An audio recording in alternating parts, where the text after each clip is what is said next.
Saat itu Rasulullah Shallallahu Alaihi Wasallam sedang duduk di antara para sahabatnya radhiyallahu anhuma, seperti sebuah rembulan bercahaya yang dikelilingi oleh bintang-bintang yang berkerlap-kerlip. Tiba-tiba ada seorang pemuda dari kalangan kaum muslimin masuk ke majelis Rasulullah Shallallahu Alaihi Wasallam dan para sahabatnya. Dalam dada anak muda ini ada sesuatu yang dia tidak kuasa menyembunyikannya. Maka dia ingin mengutarakannya kepada seseorang yang memiliki obat mujarab dan solusi jitu. Dan tidak ada yang lebih baik dari Muhammad bin Abdullah Sallallahu Alaihi Wasallam yang diutus oleh Rabb-Nya Ta'ala sebagai rahmat bagi alam semesta.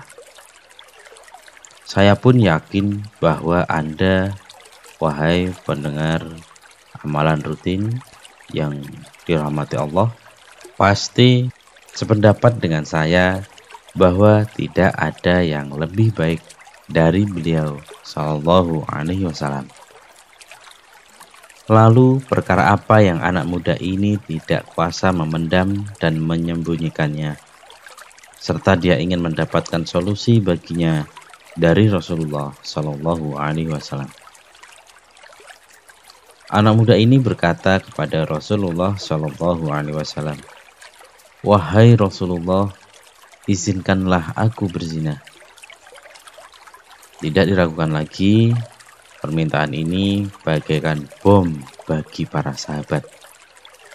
Mana bisa anak muda ini berani meminta izin melakukan perbuatan durhaka, dan kepada siapa dia meminta izin?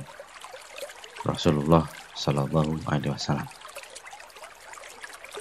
Sungguh itu adalah sebuah sikap kurang ajar yang paling rendah. Anak muda ini mendengar suara pedang-pedang keluar dari sarungnya. Pedang-pedang tersebut dihunus oleh para sahabat untuk mendidiknya. Namun Rasulullah Shallallahu Alaihi Wasallam yang diutus sebagai rahmat bagi alam semesta, rahmatul lil alamin, menahan mereka, para sahabatnya. Beliau bersabda kepada anak muda tersebut, "Mendekatlah kepadaku, mendekatlah kepadaku." Ketika anak muda itu telah berada di dekat dengan Rasulullah Shallallahu Alaihi Wasallam, beliau menunjukkan wajah cerah dan ceria. Beliau tersenyum kepadanya. "Betapa besar kesantunanmu, wahai Rasul, pembawa hidayah dan rahmat." Setelah anak muda ini mulai tenang, Rasulullah Shallallahu Alaihi Wasallam bertanya kepadanya, "Apakah kamu ridho bila perbuatan itu terjadi kepada ibumu?" Anak muda itu menjawab, "Tidak." Kemudian Rasulullah Shallallahu Alaihi Wasallam bersabda, "Demikian juga orang-orang tidak ridho bila perbuatan itu terjadi pada ibu-ibu mereka." Rasulullah Shallallahu Alaihi Wasallam bertanya lagi, "Apakah kamu ridho bila itu terjadi pada saudara perempuanmu?" Dia menjawab, "Tidak." Rasulullah Shallallahu Alaihi Wasallam bersabda lagi, "Demikian juga orang-orang, mereka tidak ridho bila itu terjadi pada saudara-saudara perempuan mereka." Rasulullah Shallallahu Alaihi Wasallam bertanya lagi, "Apakah kamu ridho bila itu terjadi pada bibimu?" Dia menjawab, "Tidak." Rasulullah Shallallahu Alaihi Wasallam bersabda, "Demikian juga orang-orang tidak ridho bila itu terjadi pada bibi-bibi mereka." Sabda Rasulullah dengan percakapan oleh seorang pemuda tadi ada di hadis riwayat Ahmad nomor 22.211 dan disahihkan oleh Al-Albani dalam silsilah Al-Hadis As-Sahihah nomor 370.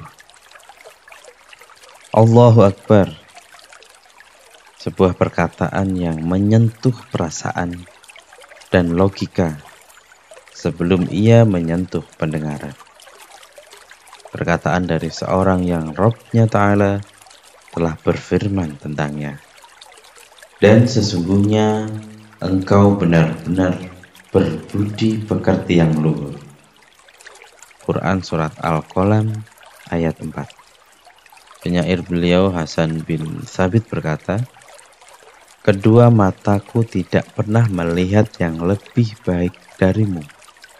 Tidak ada wanita yang melahirkan seorang yang lebih bagus darimu.